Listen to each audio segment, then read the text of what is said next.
really, I think of REI or reproductive endocrinology as kind of amped up GYN in many ways, right? It's all about how our hormones have this interplay and are so complex. They touch upon every organ in our body. And I enjoyed getting to know all of the pathways and intricacies and delving into that with patients and helping educate them. So that's part of the reason I ended up doing REI. And so that was the beginning of my journey, Julie.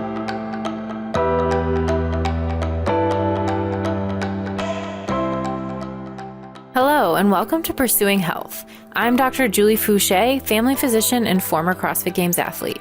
Here, I bring you information and inspiration to help bridge the gap between fitness and medicine and support your journey toward your healthiest self. Thank you so much for joining me. Now let's get started with this week's episode.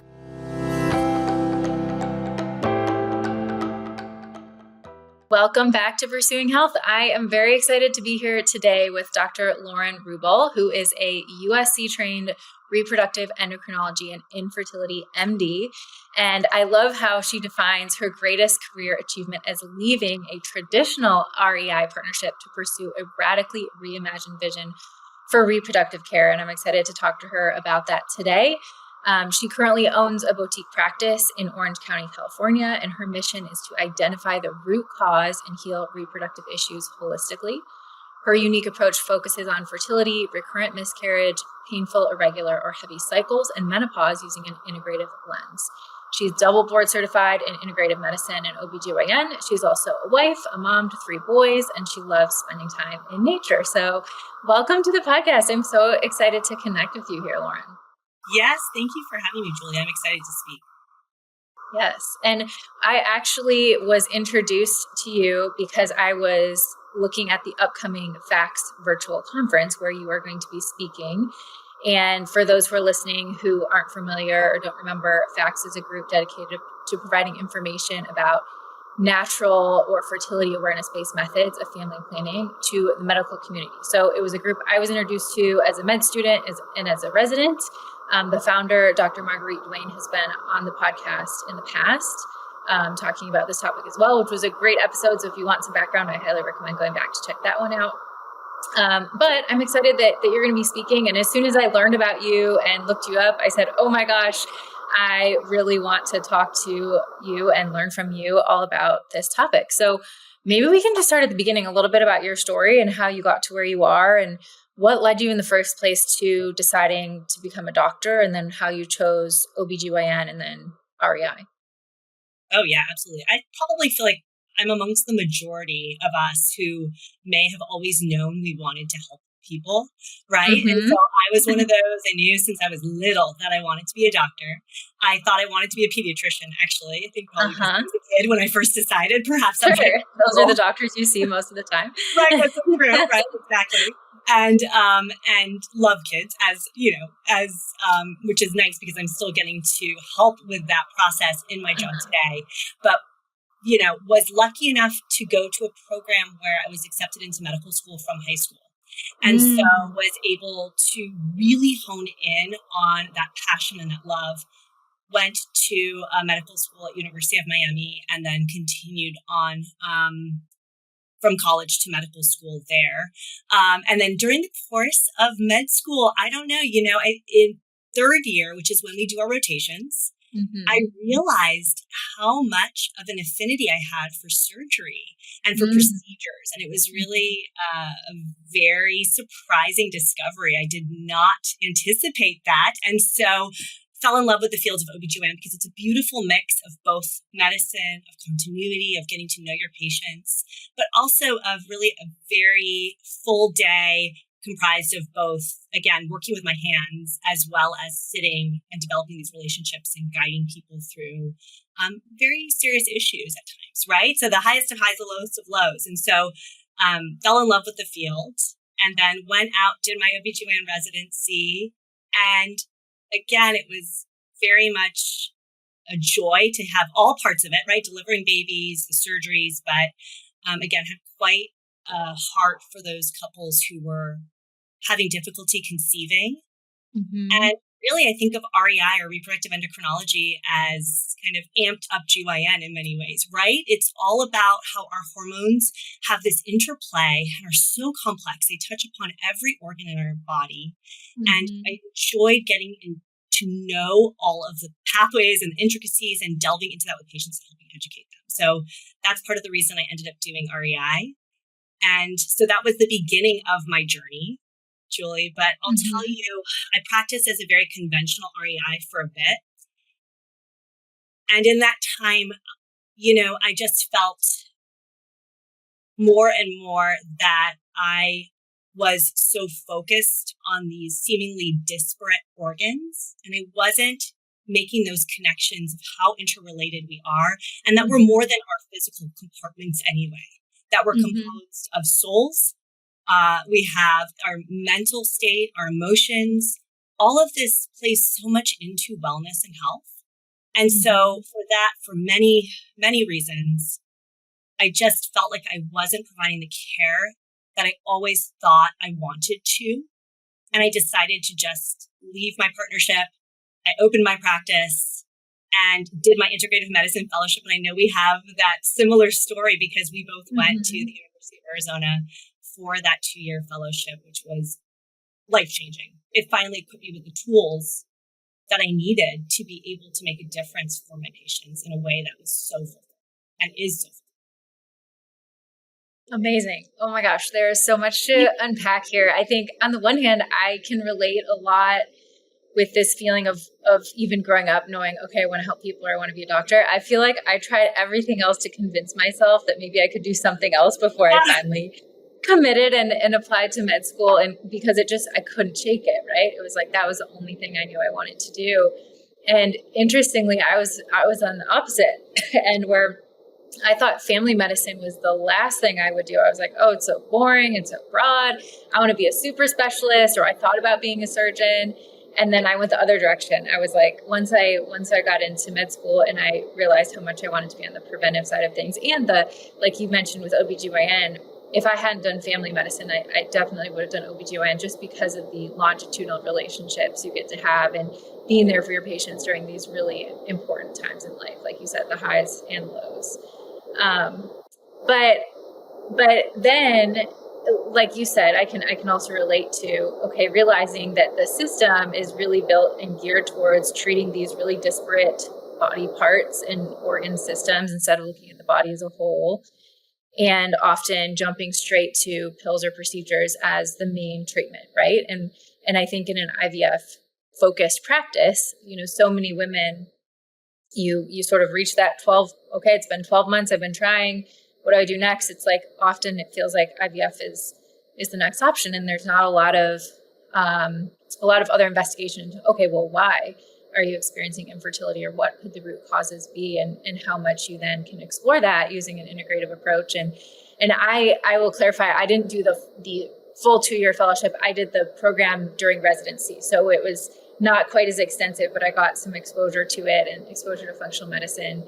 And it just seems like such an incredible program. But I'm curious for you, I'm always curious about what leads people to change their perspective or for their eyes to be opened. It's like once you see it, you're like, I can't unsee it. And I know I need to practice in a way that's more in integrity with my own values. But what was it for you that helped you to kind of say, okay, this is not the way, maybe there's another way. Maybe that there's a better way that I can be helping patients, and start exploring those other options like integrated medicine? Yes, I think there were, multiple factors to this. But first of all, it was just this nagging feeling that I wasn't looking at root causes, that I was putting those fancy Band-Aids. And I think part of that was how much I was prescribing birth control pills, quite frankly. I was prescribing for heavy periods, light periods, too few periods, too many periods, for acne. And it just felt like this can't really be the only tool in our armamentarium. Like there's something that's causing these signs. And I didn't feel, I speak for myself, I felt like I'm not doing my due diligence. Like I want to explore that more and understand the why, because putting them on this intervention, I know that it's not going to heal them in any way. That as soon as they go off, they're going to have continued issues on top of the side effects and risks that using this pharmaceutical is going to bring, right? Mm-hmm. And so I just, again, it was that nagging feeling in that regard. It was the feeling that so much of the time I was saying this diagnosis of unexplained infertility, which is what we give this diagnosis when a woman is ovulating, has at least a tube open, has sperm, there's sperm. But I felt like up to a third of patients, according to some accounts, may have this diagnosis. Certainly 11% of the time, this is the reason why couples choose to go to IVF, with another about 25% of those couples because of an other fertility factor, which may be in some ways unexplained, right? And I just felt like, goodness, that is a huge proportion of patients where there may be something that we can correct to help with their overall health, help them during the pregnancy, and then potentially have an impact on helping baby. So that part of it really became more and more pronounced as I was practicing. And I also think as I was practicing the nuts and bolts of my day-to-day life as, again, a conventional REI, I felt like with IVF, very much that it was not the panacea that everyone thinks of it as, that there were significant issues in regards to the procedure itself, and that I wasn't educated enough on the alternatives. And so it really inspired me to look at restorative reproductive medicine. I was blown away once I did. It was, as I say, talking to others, that I was the purported expert, and I had no idea the amount of data and the tools that are present that really can help women empower themselves to understand their body and to optimize their fertility and wellness. I mean, the menstrual cycle is the sixth vital sign. It truly is. It tells us a lot about what's going on. We just have to know how to look for it. And so I'm really passionate about education for people, for teens, for physicians, right? I think that that's the way we make a change. And I think there's a lot of good that can be done. So I'm excited that you are leading the charge here. And I think that's what we need to keep doing is just telling the world there's another way. So that was a lot of it. Yeah. And it takes so much courage to do that, I think. But like once, to say, okay, there's another way. I'm going to go out and start my own thing, which is a little scary. And I think you did it. It looked like maybe right before the pandemic or right around, which makes it even scarier. Well, I had no idea. It actually worked out very perfectly, quite frankly. Yeah, it happened right before the pandemic, but then it was such a blessing. So it's actually so providential that it happened at that time. But yes, there was a lot of uncertainty at the beginning of this new practice. Yes. Definitely. So yeah, but I think that was also, again, all part of the plan. It was all part of the plan. That's exactly right. Yes, that's great. But right, you hit on a point that in medical school, we really don't get a lot of education. I mean, on any kind of root cause lifestyle related, when we're talking about any kind of chronic disease, there's such little emphasis on things like nutrition and the power of exercise, or even toxins in our environment that we get education on. And, when we're learning about birth control methods, I will never forget the day where in my medical school where it was like, learn about birth control day. And that you go around this table and you learn about each of the different methods, and the fertility awareness-based methods, I think were not even mentioned, or they were like, oh, well, there's this, but they don't work and nobody uses them. So like moving on, it's not even really given adequate education because there is a lot of efficacy and research out there about them. And so I think it's, and now I think women are asking the questions and doing the research on their own, which is really cool to see, which is making doctors have to also learn more. But I would love to. I'm always about that. Like, be your own best advocate, always. Yeah. Right. But I'd love for you to just compare for us, because you mentioned restorative reproductive medicine, to tell us a little bit about what that is. And then just compare for us the two approaches of, like, say a woman is diagnosed with infertility. What would the process look like if she goes towards the IVF route, or if she goes the restorative reproductive medicine route? So, yes, great question. So in terms of the differences, I'll start with IVF.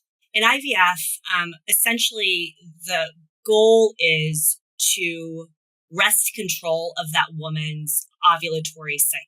Where in the normal ovulatory cycle, what is happening is there's actually a group of follicles, all containing eggs, racing, madly racing to be that one that wins the race, that gets ovulated and released, and then potentially can combine with sperm to make a baby. And so it's very much a finely tuned process with hormones coming from the brain and interacting with the hormones being produced from the ovaries as well, amongst other hormones that are all playing a role. And so you contrast that to the process of IVF, where the way I kind of describe it is that everyone's a winner in the sense that the physician in some ways becomes the exogenous brain, that we give fertility medications that are similar to the ones that our brain normally produces. We override the system, if you will. We have all of those racers for that month grow and mature and yield mature eggs. And then instead of letting them be released, as would normally happen, there's a procedure that's done where those eggs are pulled out from the body using a needle through the vagina into each of those follicles and suctioning out each of those eggs in both ovaries under ultrasound guidance. Okay, so that's the egg harvesting or egg retrieval. And then those eggs are taken to an embryologist.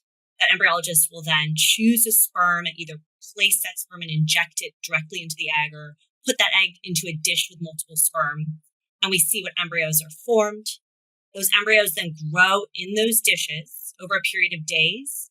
And then they have one of three fates. They're either transferred back into that woman's uterus or another woman's uterus. They're frozen, potentially indefinitely, or they're biopsied. So there's cells that are removed from that embryo and tested, screened to see if those chromosomes are deemed normal.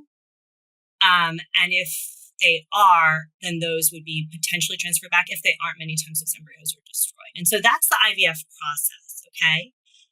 But you can see that there's a lot of, it's very much controlled by external factors, okay?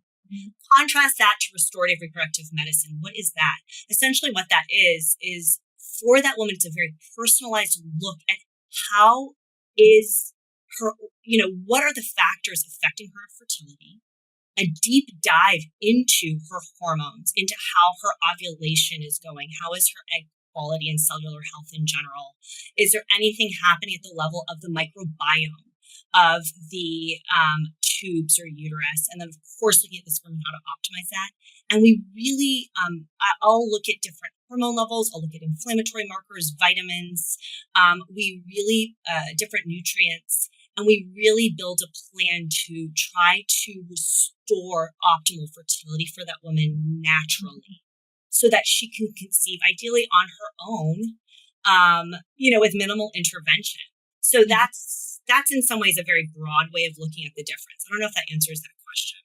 Absolutely. It's this idea of, okay, looking at the woman holistically and trying to maximize her own health and fertility, hopefully then allow a pregnancy to happen naturally, versus intervening with a procedure, which also you would like to think that even if, you do all those things and you still aren't getting pregnant naturally and you do go forward with a procedure, hopefully the procedure would be more effective and more likely to work well if your body is in a healthier state anyway. So it seems sort of like a no-brainer to at least start there and try to address root causes. But I know I've heard you mention a study before where they compared this method, or they used this method in women who had already failed IVF a couple of times, or had one or two failed IVF treatments, and actually showed that it had a pretty great response for women who had already had unsuccessful IVF attempts. Yes, which is pretty incredible. I mean, there's data to support that. That's right, Julie. I mean, first of all, I think what's very compelling is that there's multiple different methods within that restorative reproductive medicine umbrella. And so one of them is NAPRO technology. There's FEMM, there's neofertility. There's others, symptothermal billings. All of these use different signs of a woman's body. So that's the fertility awareness-based methods. Okay. That in order we're able to deduce what, if any, hormone imbalances or other structural factors are at play that might be affecting her fertility. Got it? And so a really interesting study showed that in a cohort of couples presenting to a NAPRO technology practice, about 50% of those couples had a diagnosis of unexplained upon presentation. And after the full evaluation, less than 1% of those couples had that diagnosis. They had, yes, which is just very pronounced of a difference, clearly. And then the study that you're referring to is from Dr. Phil Boyle, who is a neofertility specialist, and he was amazingly able to achieve comparable pregnancy rates in what we call a poor prognosis group of patients. Those are couples who the female partner was older, who had they had 5 years on average of infertility. They had all failed or had all undergone, I should say, prior IVF cycles, 95% of whom had not achieved pregnancy with them, with the average number of cycles is 2 prior. And so by all intents and purposes, this was a group of patients who would not have had a high pregnancy rate, and yet he was able to accomplish that. So I think that the data which is present is quite compelling. Yes, absolutely. Right. And it just makes logical sense, right? That, if we can restore health as much as possible and your body's in a healthy state, it's more likely to be able to achieve a pregnancy and carry a pregnancy. And especially thinking about going into something like IVF, which can be very costly and time and, the emotional toll that it can take to, I would be so curious if they would do a study, maybe they're already working on it, where women go through a NAPRO approach or this approach first, and then how many of them actually end up needing to go forward with IVF, and then how many are successful with IVF, once they've done this approach first. It would be very interesting to see. Yeah, I'm not aware of a study being done that is similar to that. That would be interesting. But I think that, and again, I'm biased because I see women who are seeking out help for hormone imbalances, right? But I will tell you, the vast majority of all women I see have at least one of the risks or issues that you were alluding to earlier, whether it be exposure to different toxins in our environment through our food, through all the products, right? All the things, it feels like in some ways. And we know that those are mimickers of our hormones, some of these chemicals, whether it be through just changes and issues with their microbiome. I mean, so many of us have gut issues, it feels like, that absolutely have a role in other factors, including our immune system, right? Or whether it just be those hormone imbalances from stressors like hypothalamic insufficiency or thyroid issues, imbalance in female hormones. There's a lot out there that I'm seeing with my patients just on a day-to-day basis that we can help with and we can heal. So I think there's hope for people listening. And there is a way forward, again, that doesn't have to be the most aggressive path. It doesn't mean that it's not difficult, because you have to change your lifestyle in many ways. Right. And that is a daily process. And, I tell everyone, don't be enslaved to the diet or to that regimen. We have to be able to live our life. But at the same time, it's amazing what people can do when they empower themselves to do it. Right. Very powerful. Yes. And I think you're so right. Bringing that point up is that we can also very easily go the other way, where we can create more stress for ourselves if we become so obsessed about being perfect in all of these areas. And then that impact on our stress response also can negatively impact our health. So there is a balance with this, right? And, but it is all so powerful. So I'd love to shift and talk a little bit about that. Let's say you're talking to a woman who, whether she's experiencing infertility or she's just thinking, maybe in the next 3 to 6 months, I'm thinking about trying to get pregnant. What are the different things that we should be thinking about in order to optimize our health and our fertility? You mentioned a few of them already, but what are some of the places to start? Yes. And so I think about this in regards to different lifestyle factors. So really those integrative medicine pillars, right? And then I think about more of the hormones and how they interrelate. So we start with lifestyle because those are so foundational. And those, again, we can make small changes to have these profound impacts, right? And so for women who are hoping to achieve pregnancy, there's actually data showing that physical activity and the amount of physical activity may make a difference in time to conception. Okay. I mean, with that being said, I think it's really important to be able to move our body every day, to have that be an outlet. It's really important emotionally, mentally, and also just for our health and wellness. But the type of exercise that we choose and the intensity, the duration may be modulated depending on a few factors. Okay. And so what the data show is that if a woman is overweight, so it was classified as a body mass index greater than 25. I know that there are, maybe some issues with the characterization of weight in regards, or overweight status in regards to that. But for these purposes, what they said was, if a woman's overweight, any type of exercise, any intensity shortens time to conception.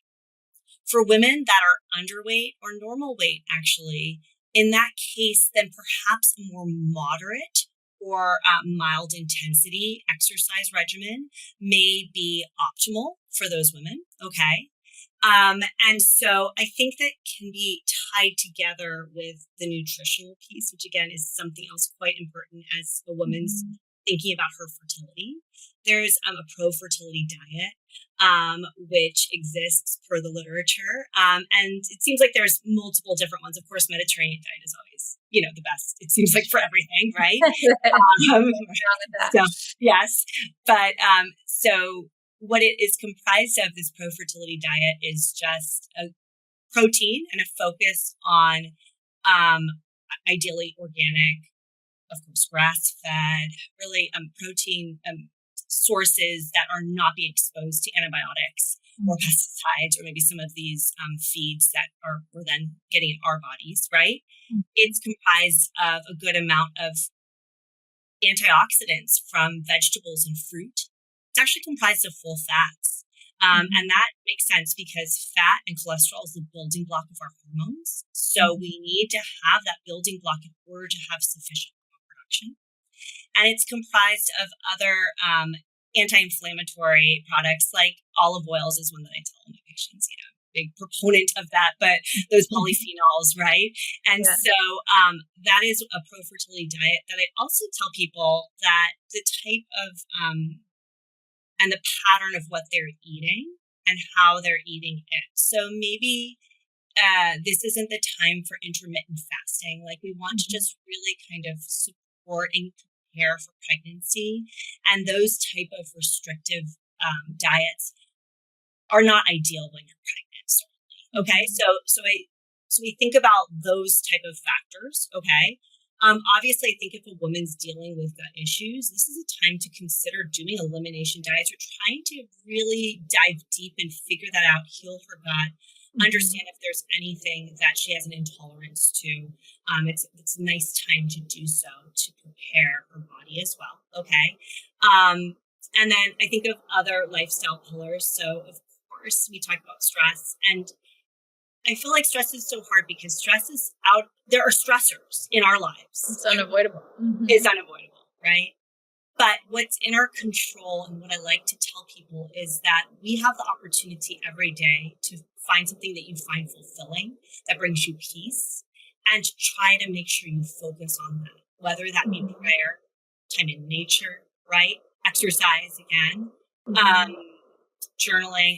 It's so personal. But each of us has something that really brings us joy. And I just want us to make time in our lives for that, because life gets so busy. That's usually the first thing that flies out the window, unfortunately, right? And so those are a few of those foundational impacts.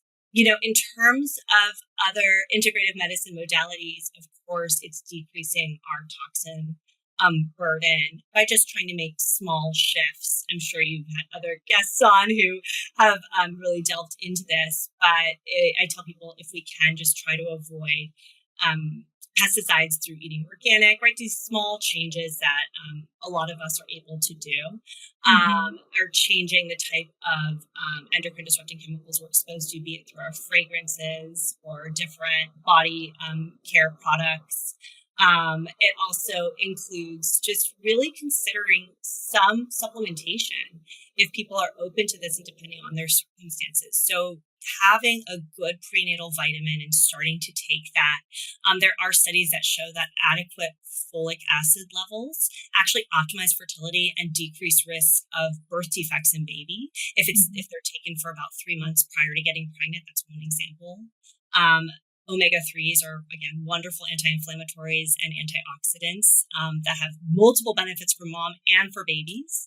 And so those are just a couple. And then the final one I would say is consideration of a probiotic, or really honing in on whether your microbiome and its different compartments are balanced.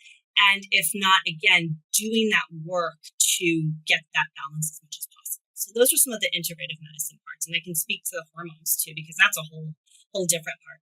Absolutely. Yeah, I would love to go there. I think I loved all the points that you made. And I think specifically you mentioned 3 months, like thinking about being on a prenatal at least 3 months before. Can you talk a little bit about that? Like just the timeline of how our eggs are recruited, and, if you're thinking about getting pregnant, when should you really start, dialing some of these things in? If you're kind of saying like, oh, I'll do that once I'm ready for pregnancy. When's the time to start?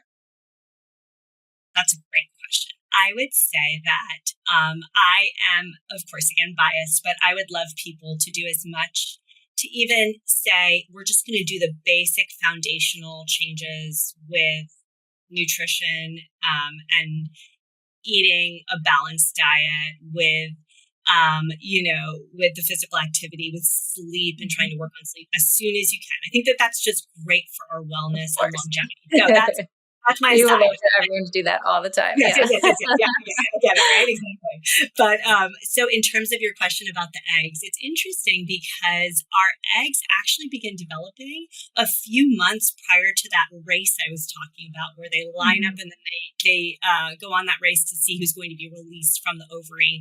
And so certainly the data show that if you can start those practices a few months prior to saying I'm ready to conceive, it's wonderful, because you'll already be having your eggs starting to kind of bathe in that new follicular fluid, if you will, or all those changes that might be undergoing. The same goes for sperm, actually. So it seems to be about a few months, but after which there's a new crop of sperm that develops. Okay. And so I would encourage both men and women to be making those shifts 3 or so months prior to their starting to try to conceive about.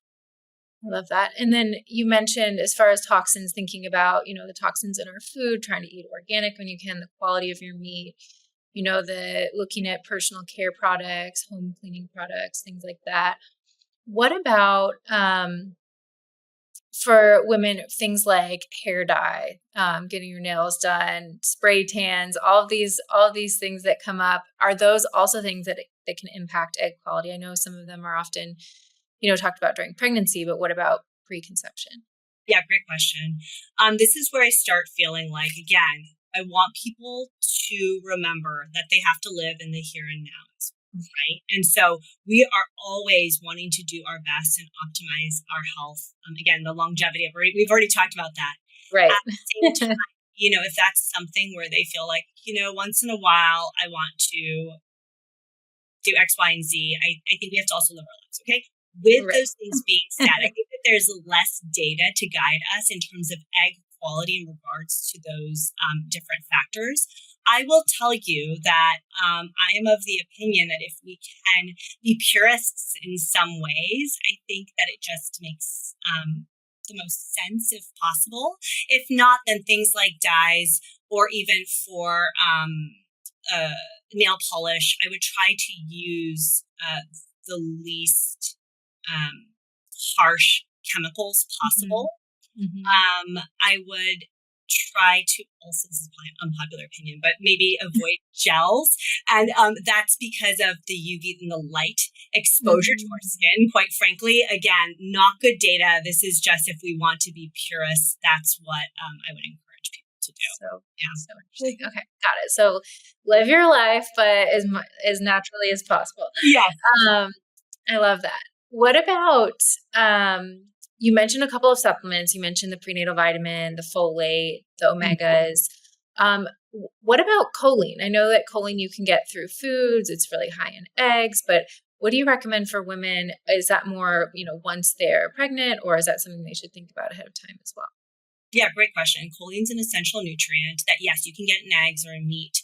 A lot of people are not consuming those in enough quantity to have sufficient choline levels. It's essential for baby and for baby's brain development as well. Mm-hmm. So I certainly encourage women to either opt to do it through their diet and just be on top of how much they're consuming, or to take a prenatal that does have sufficient choline. I will say that, as you know, Julie, I'm sure part of what we learned in our fellowship is that there is such a breadth of differences and variances between different supplements, right? And certainly between different vitamins and multivitamins. And this is one that is precisely one where there's a large variance from brand to brand.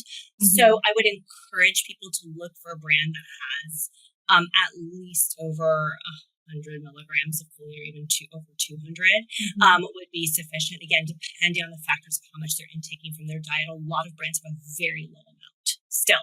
So yes, but it is important as well. Yes. And great point, right? There's so much marketing out there, right? To read labels, understand how much of the nutrient is in the vitamin, what form, and the quality of the supplement. Has it been third-party tested? All of those things are really important. So are there any other supplements that you recommend frequently for egg quality, or for women who are, or looking for, detoxification support as they're thinking about removing these toxins? Yes. So in terms of egg quality, I really love a few supplements, but I think it also speaks to the importance of health at a cellular level, right? And so we want to minimize free radical damage, and we can do that in some ways, obviously through the choices we're making and what we're getting exposed to, but as well we can do that through antioxidant supplementation potentially, right? And the same thing goes for inflammation. We can help our body's inflammatory burden choices as well as potentially supplementation. And so I think that the classic one to help with egg quality is coenzyme Q10. And so the form that I like is ubiquinol, that seems to be absorbed better. But this is a mitochondrial cofactor. And as you know, those mitochondria are the energy powerhouses of our cells. And so believe it or not, the egg has a huge amount of mitochondria, and that amount increases 10 times over the course of the egg's life, because as that egg matures and grows, its mitochondria are increasing to keep up with that. Not only that, the egg, the embryo gets all of its mitochondria from egg. And so it becomes very important for us as women to try to optimize our mitochondria as much as possible. And CoQ10 may be one of those measures which can help us. And this has been shown in multiple animal studies in terms of improvements in egg and embryo quality. But there's also some studies in humans that suggest that there's improvements when women are taking coenzyme Q10. Again, typically it'll depend on the person. You can test CoQ10 levels. Of course, I love the tailored approach as much as possible. However, I would say for a lot of women, about 200 milligrams twice daily, more or less, it kind of varies depending on that person, is a great starting dose to help with that. I would say that it's best taken with food because fat improves absorption. And I also encourage people to take it on the earlier side of the day, because if it's taken too late at night, it can be associated with insomnia or issues with sleep. So, so that's one kind of classic one that I think is well tolerated, has obvious benefit, and actually is useful for other conditions. As you know, it can be useful for heart health, for our sugar homeostasis as well. Another supplement that I love for benefits potentially in egg quality includes alpha lipoic acid. This is an anti-inflammatory and antioxidant. It, again, is very helpful potentially in sugar homeostasis as well. But this one is another one that there might be an association with improvements in egg quality in women. And so for this one, I'll typically use the R isomer, and I'll use about 200 to 300 milligrams daily, again, depending on what's going on with that patient. And then finally, I will many times be using N-acetylcysteine or glutathione in a lot of my patients, because N-acetylcysteine is the precursor to glutathione, which is the most potent antioxidant in the body. And that's important, obviously, for all our cells, including our eggs. And there's a wealth of research actually looking at N-acetylcysteine in regards to several hormone-dependent and fertility impacting conditions, including polycystic ovary syndrome and endometriosis. It's beneficial potentially even in certain infectious conditions. So I think it's a wonderful one that people tolerate really well. And the dose for that one, again, can range, but seems to be for some of those conditions, 600 milligrams 3 times a day for NAC in particular. Wonderful. Wonderful. Well, that is all extremely helpful. And I love how you offer just such specifics too, even around dosing and quality, because so many times women hear names of supplements and then don't know, okay, well, how much do I take? And again, of course, you want to be talking to your own physician and ideally personalizing this based on your situation versus just going out there and taking a bunch of supplements without understanding the impact on your own body. So amazing. Anything else that we should talk about as far as just optimizing fertility? I know we talked about a lot of different lifestyle behaviors, which of course are the foundation and the most important, and then the supplements, which, you know, we can kind of add in, but are not going to be the whole picture. But anything else that we should talk about there as far as optimizing fertility, or things that you look for when you're looking for those root causes in women? Yes. So I would say that, again, the second piece of this is to really understand whether there's the potential for hormone imbalance. And how do we do this? Well, for my patients, what I do is we do the deep dive into their history first and foremost, because they're the ones experiencing all of this. And so I'll have people coming to me and saying, you know, I'm feeling exhausted when I wake up, or I have a crash after each meal, or, you know, I'm experiencing hair loss.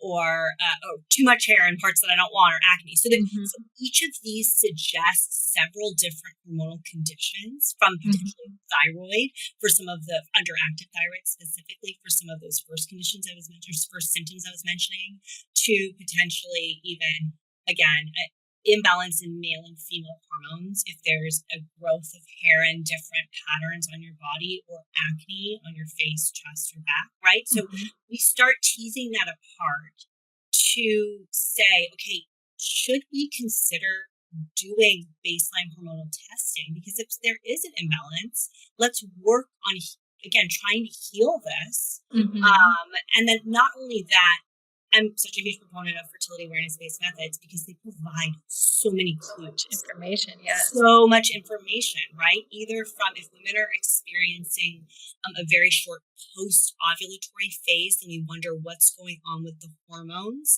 whereby it's not that classic and optimal, you know, 2-week period of time after ovulation before that next period begins. To bleeding in the middle of the cycle can suggest either structural or non-structural causes, to even having minimal cervical mucus potentially being associated with low estrogen levels, which can occur from either hypothalamic insufficiency, so an imbalance in the FSH and LH, or potentially even low egg number, as an example. And so learning a method for tracking these signs is something I encourage all women to do, regardless of where they are in their life. I think it provides a lot of insights.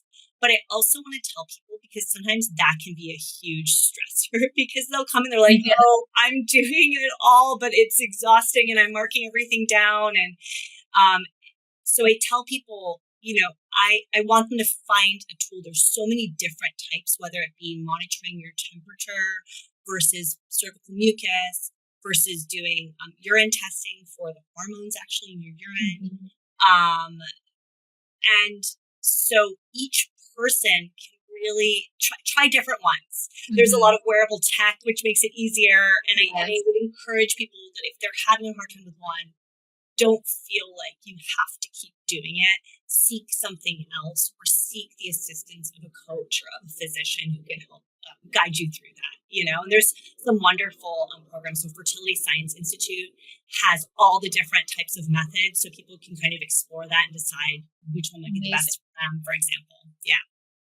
Yes. Oh, that's so amazing. And right, something that, again, I wish we were all taught when we were teenagers, because it's such an important insight into not just our fertility, but into our overall health. And like you said, this fifth vital sign that we can use throughout our lives. So I love that. So if it's, another way, if you are someone who's thinking about having children, it's another thing to think about, tracking in some way prior, so you understand what your baseline is like.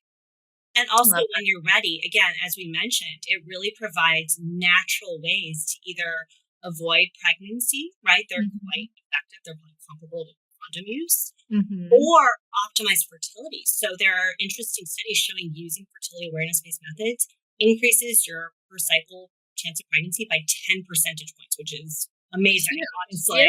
Personally. So lots of benefits either way. That's incredible.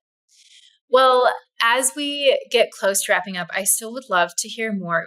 Even towards the beginning of the podcast, you talked a bit about the fact that people also have souls and emotional bodies and spiritual bodies, and we're not just the physical. And I'm so curious about how, because it's something that has become a bigger part of my practice in recent years as well. And I'm just curious how that comes into how you care for patients, how you support those aspects of their health, especially during, a time like this, which can be so emotionally draining for couples as they're facing infertility.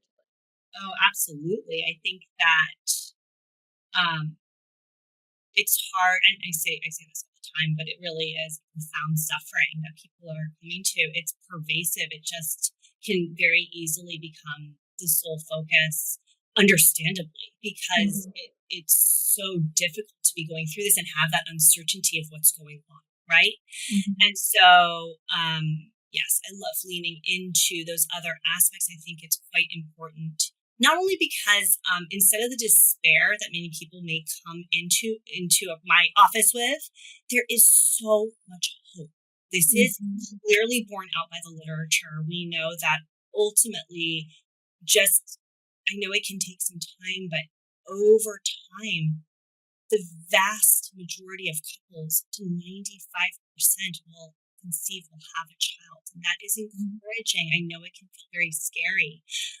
That we know that even in patients who have a history of recurrent miscarriages, the majority of them will have a live born baby.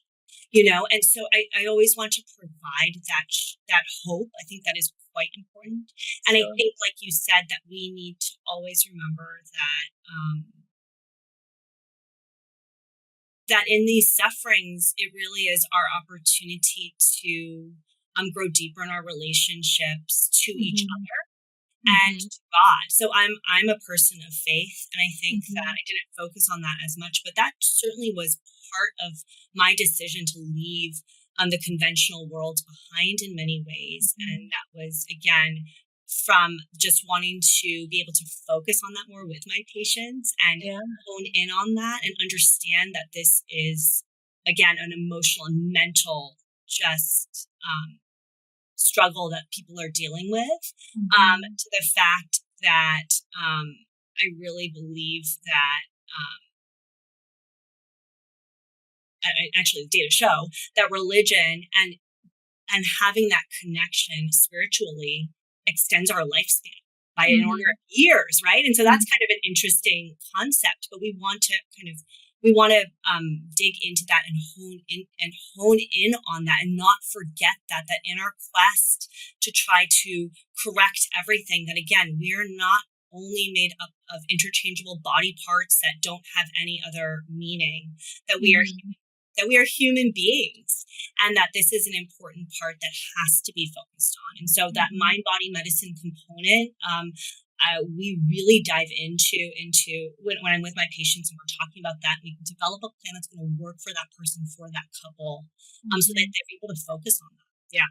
Very Absolutely. Yes. And I think such a kind of a beautiful place to be in this place of equal parts of like sort of surrender and like, okay, there's things that are outside of my control, but also there is a lot within my control, right? Like how I eat and how I rest and, the quality of my thoughts and all of these other things that we do have control over. But then there's also this part that, is so much bigger than us and that, we just have to trust a little bit. And I think the idea of childbearing can really, people can face that in a really big way because it can be so scary and something that we want so badly. And so if it's not happening the way we expect or the way we want, it can be really challenging.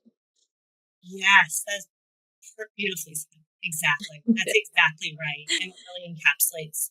You're right. And that's what I tell patients sometimes is we're going to do everything in our power to optimize the things that we can control. But we know also, like you said so beautifully, that parts of this are not in our control. And so we'll focus on the parts that are. Yes. Absolutely.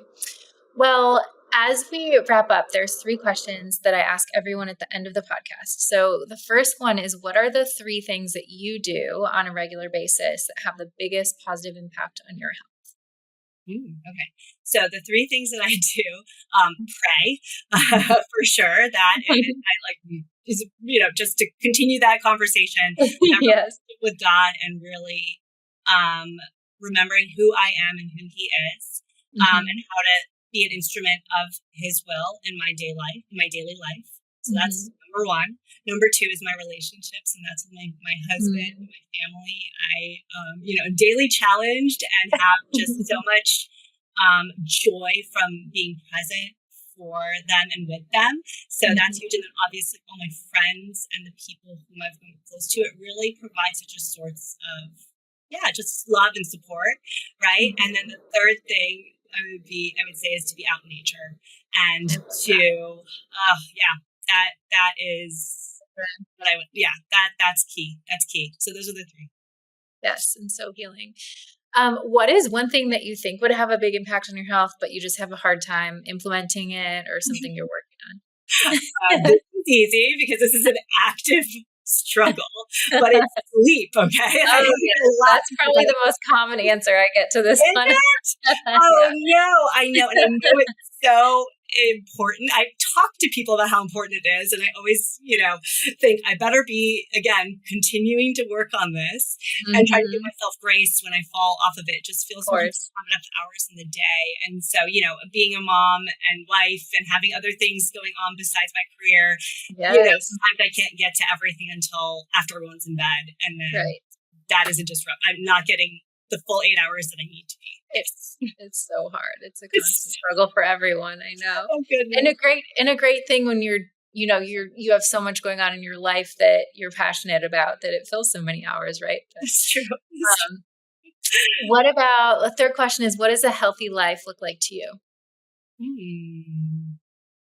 A life well lived. So again, a life rooted in faith, in who again we are as creatures in relation to God. It looks like a life. I think it's the life that in some ways, thankfully, I described, right? A life filled with meaningful actions and what you're doing, that you feel like you're having an impact on other people's lives and helping them. A meaningful relationship and group of others who you're journeying alongside with, right? And balance. Yeah, balance and peace. So it's a little bit non-specific, but I think that if we can achieve those, that's the goal, right? If we can achieve all those things, all these factors in our lives, then we're really how blessed we are if we can. Yeah. Right. Absolutely. I love that. Well, this has been wonderful. I want to leave people with some resources where they can find you, learn more about your practice. Obviously, you're speaking at the upcoming FACS conference, but where else can people learn more about what you're up to? Yeah, thank you. So the best way to reach me is my website right now, which is www.laurenrubalmd.com. And so that's LAURENRUBALMD. And so there's a way to contact me through there. And then, yes, a shout out to that conference. I'm really excited about hearing it because, yes, there's different approaches, so different techniques within that RRM umbrella. And we'll each be commenting on very common GYN conditions, from infertility to miscarriage to abnormal bleeding, and each providing our insights on how would we manage this if we were seeing a patient in the office. So I think it'll be really practically useful, and I'm excited to hear it from everyone else actually as well. I am too, and it's great that it's virtual, so you don't have to travel. You can sign up. factsaboutfertility.org is the website, and they have scholarship options. So if you're a student, it should be easy to attend, and you get CMEs. So if you need we all need CMEs. So it's always good to get those too. But yeah, very excited to hear you speak, and others, like even Dr. Phil Boyle, who you mentioned from NAPRO, is going to be there, and others. There's, I think, a talk on femtech as well. So it should be really great. And then you mentioned also for people who want to look into this approach, like let's say, just in general, they want to look into a restorative reproductive approach before going the IVF route. Where do you find other people who practice this way? Yes. And so that is a great question. I would encourage people to look at different websites. So number one is that Fertility Science Institute. I think they do a nice job with all of the different methods. I would say that the Institute for Restorative Reproductive Medicine is another way that people can educate themselves. Facts About Fertility is wonderful, especially if you're a medical professional and are trying to understand this on a deeper level. They have a lot of information. And then finally, I really love Natural Womanhood. I think they do a great job for all people in different stages of our reproductive life. And I think they do it in a way that's really easy to understand and to read. So beautiful. Wonderful. Well, thank you for sharing all those. We will link to them in our show notes as well. And just thank you for everything you're doing. I think one, it takes a lot of courage. I think for someone who, after taking this long path into medicine, and someone like you who's done residency and fellowship, it's a lot of time, it's a lot of money, it's a lot of effort. And you finally get to the peak, right? You're out there practicing and realizing, wow, maybe there's a better way I can do this. And it takes a lot of courage to sort of stick to your own truth and go that different route. And I'm always inspired by people who do that, and the ways that you then are able to really help your patients on a deeper level. Again, right? Getting to these root causes and connecting with them. And I even looked on your Google reviews, and patients just give you the most glowing reviews about, the ways that you're able to connect with them and be with them through their journey that often the conventional system doesn't really allow for, in terms of the time and all the other demands on doctors in that system. So just thank you for everything you do, and looking forward to sharing this and staying in touch. Yes, absolutely. And let me just say just one last word. If there is someone listening who is in medicine and feels unfulfilled, I think that we both could say very definitively, do it. Yes. It's hard, but it's so worthwhile. I can't even imagine in my wildest dreams how wonderful I'm so excited to go into work. And in the sense of being able to really feel like I'm helping people on a daily basis. And so take the leap. So yes, take the leap. It's worth it. And it's worth it. Reach out to us if you want a pep talk. Yes, exactly. Thanks, Julie. Thanks so much for tuning in. If you enjoy listening to the podcast, please consider subscribing and giving it a 5-star rating on iTunes. It really does help to get the word out to more people.